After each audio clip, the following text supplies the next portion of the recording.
Oh man, it is Saturday night. We are pumped and ready for s'mores around the fire pit, but look at that. No propane. So what does one do to switch out the propane tank? This video will show you how it works. A quick and dirty video here. So we're going to open up the little trapdoor down below. Obviously your fire pit might be a little different.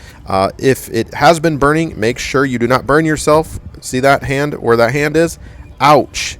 Make sure it's cool to the touch. Turn off your propane tank and then disconnect the black tube. You should slide it out just like that, and it should be pretty lightweight for you. You're going to take that into the store. Do not actually go into the store with it. Go to the cash register and say, I want to switch out my propane tank. They'll tell you what to do and also give you a reduced rate. Bring that new propane tank home, which is quite heavy. You might need two hands here. I'm working with one for the purposes of this video. Make sure it has a good orientation.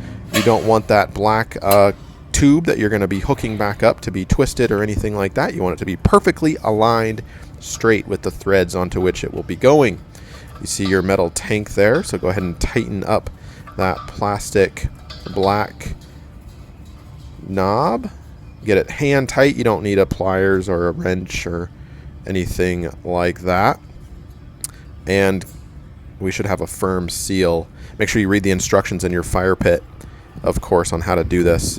Go ahead and turn on the tank itself, and then voila, look at that. Beautiful. Easy as pie. Hopefully this video has helped you out. Click that like button and don't forget to subscribe for more do-it-yourself home projects. I put out videos every week or so. Thanks.